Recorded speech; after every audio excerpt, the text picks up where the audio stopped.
Bueno, bienvenidos a todos y a todas a esta segunda clase de didáctica. En ella repasaremos algunos conceptos básicos de la bibliografía que era obligatoria para el día de hoy, siguiendo siempre en el eje de la unidad número 1 que estamos trabajando junto a la profesora Anabela y la clase anterior, que tiene que ver con la construcción de didáctica como campo disciplinar. Les recuerdo que para la clase de hoy tenían la bibliografía que tener leída, que ronda juntamente en torno a los conceptos que hoy vamos a intentar desarrollar un poquito, puntualizarlos, que tienen que ver con el objeto de estudio de la didáctica en sí, a cómo se pensó la didáctica desde una agenda clásica y desde una nueva agenda, a partir del texto del libro de Corrientes Didácticas Contemporáneas, específicamente el capítulo 4, que escribe la didacta Edith Lidwin. Ustedes saben que ese libro es una recopilación, cada capítulo lo escribió una didacta distinta, muy importantes, entre ellas Susana Barco, María Cristina Davini, Gloria Eldenstein, Marta Souto, y Alicia Camillioni.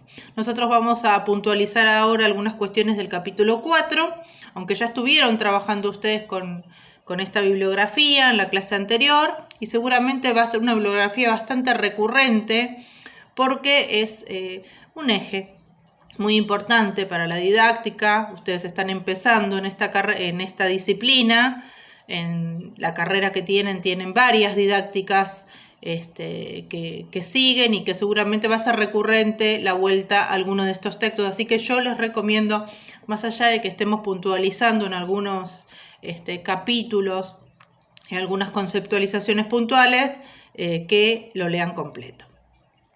Hoy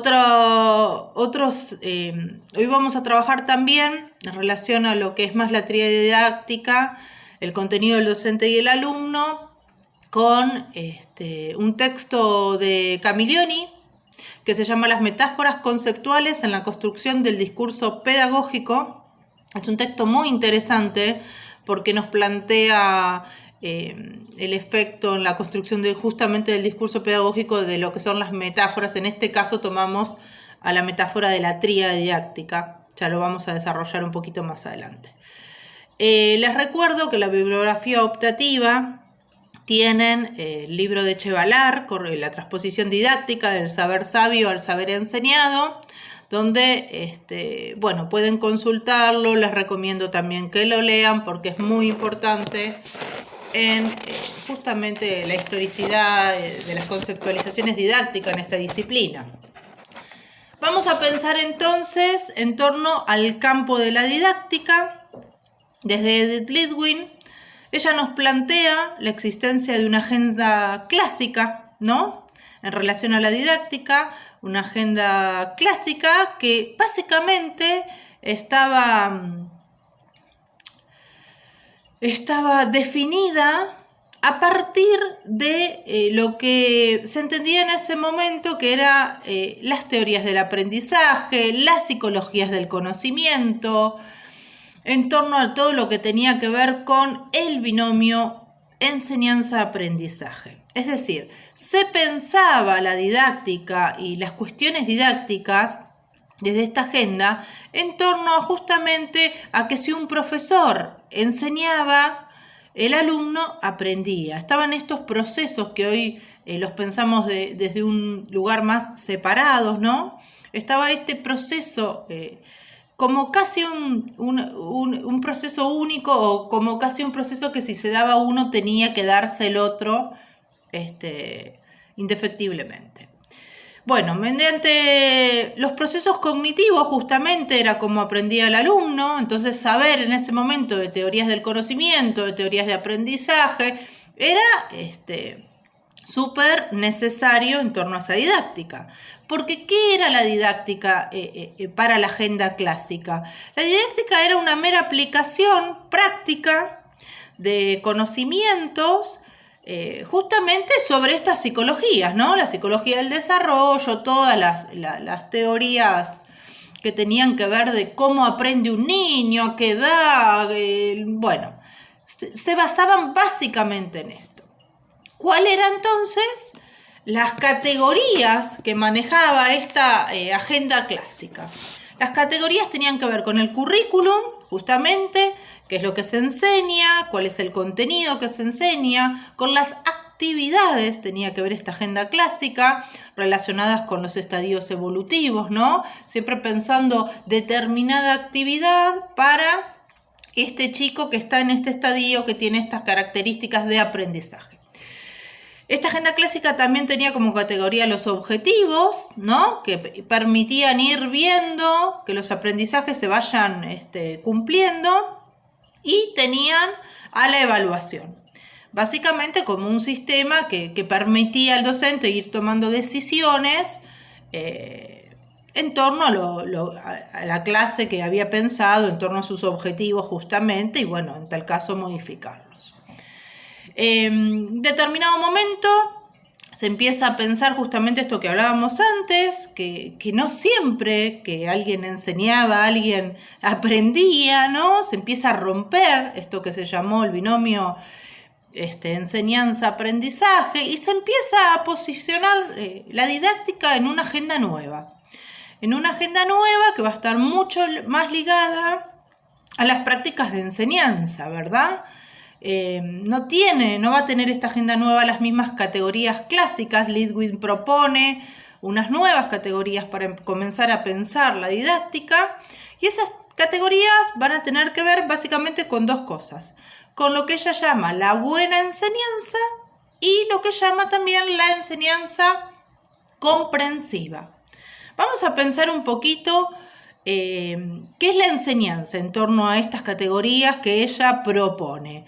La enseñanza va a tener que ver justamente con prácticas significativas, prácticas que hace el docente, pero en un contexto determinado, en un ámbito singular, con características propias, que supone un recorte disciplinario específico, pero que también supone una ideología, ¿no?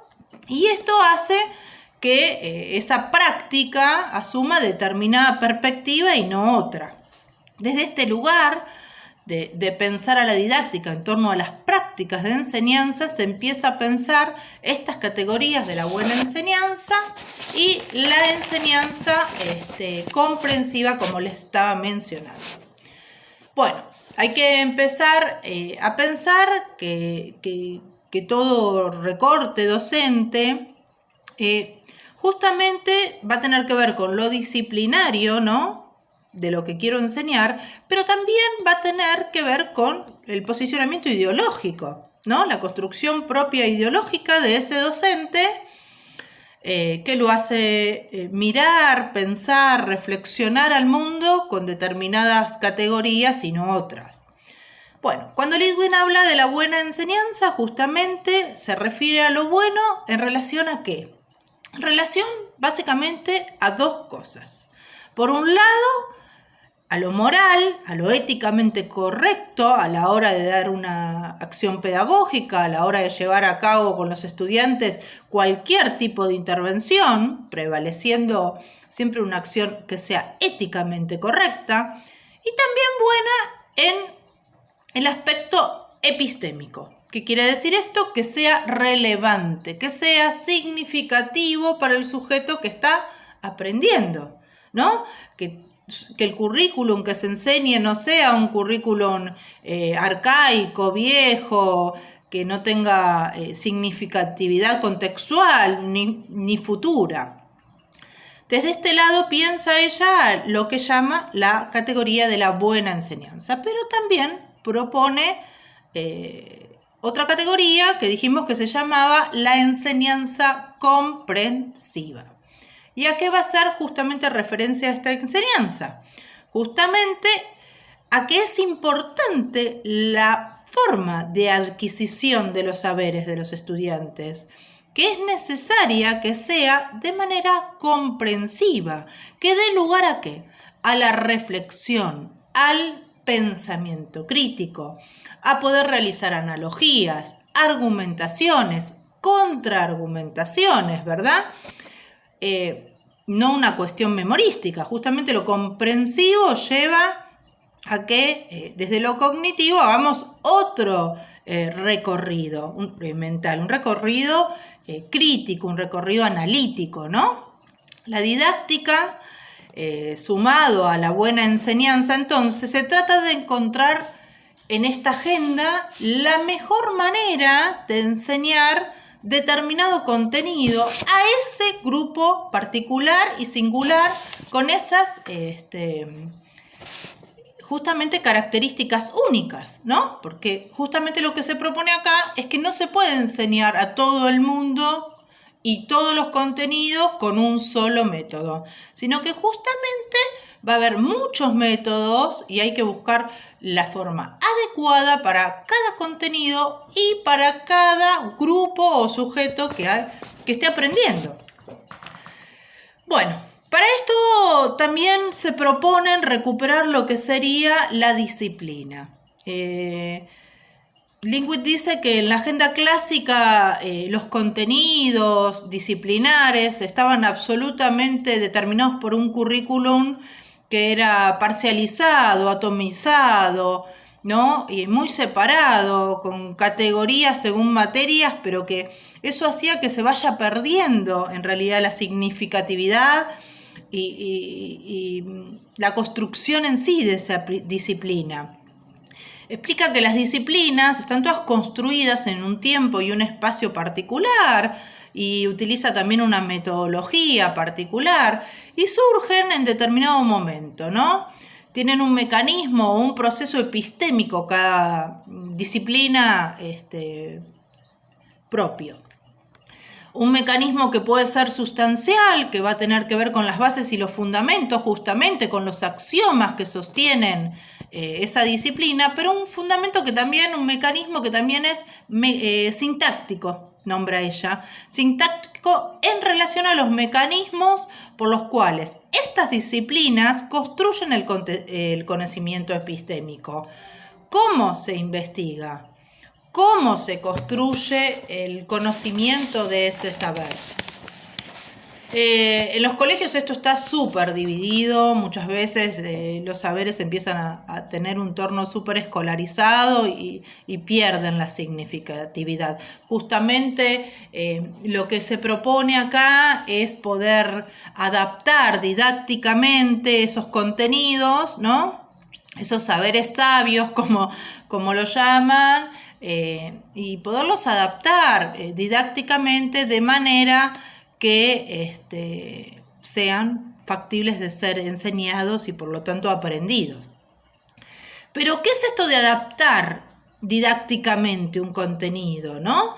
Lo podemos contestar justamente desde uno de los autores que teníamos un poquito de lectura optativa, que tiene que ver con la teoría antropológica de Yves Chevalard, ¿no?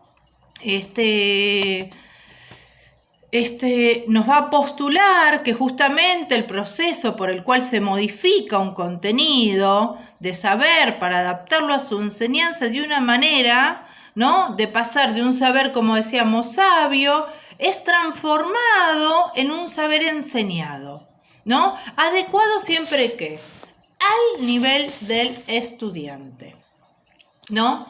Entonces, desde este marco podemos pensar a la clase con sus componentes, con lo que nombrábamos antes tríada didáctica, donde qué componentes, piensen ustedes, está presente en cualquier clase.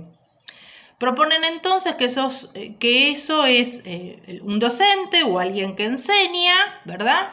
Un alumno o alguien predispuesto a aprender y un contenido, un saber. La tríada didáctica tiene que ver con estas tres puntos, donde se triangula para explicarlo justamente metodológicamente, didácticamente se elige un triángulo para dibujarlo. Yo voy a poner a disposición de ustedes los dibujitos estos para que los puedan ver después del video. Y es importante en esta tríada didáctica pensar las relaciones que justamente se dan entre estos componentes, ¿no?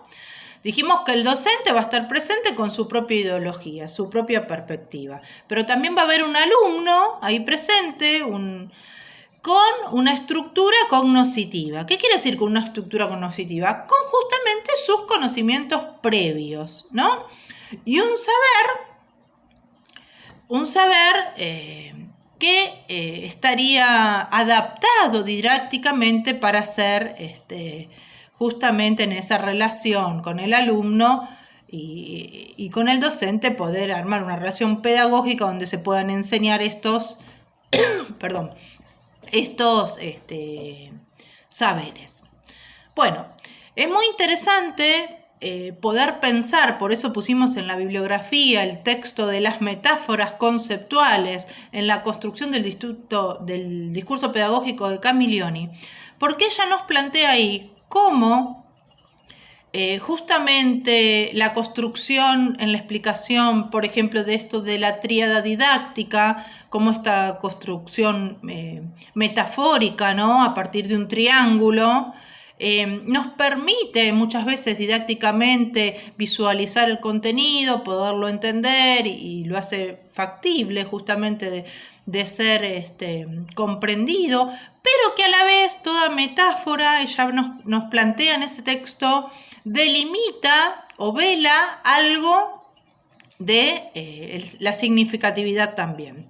Es muy interesante, les propongo que lo lean ese texto, porque más allá que en este caso se plantea la metáfora como construcción del discurso ligada a la tríada didáctica, ¿no? En el discurso pedagógico, es un texto que lo podemos aplicar a cualquier metáfora, ¿no? En el sentido de la construcción de los discursos. Yo les invito a que lo revisen, que lo vean. Espero que estas puntualizaciones de estos textos les hayan servido. Recuerden que tienen el espacio del foro para consultar, preguntar, si bien nosotras ponemos preguntas disparadoras que ahí abrimos al diálogo, ustedes pueden ahí también proponer alguna moción, algún concepto, alguna duda, y la idea es abrir el diálogo en ese espacio permanente. Así que bueno, les dejo un saludito.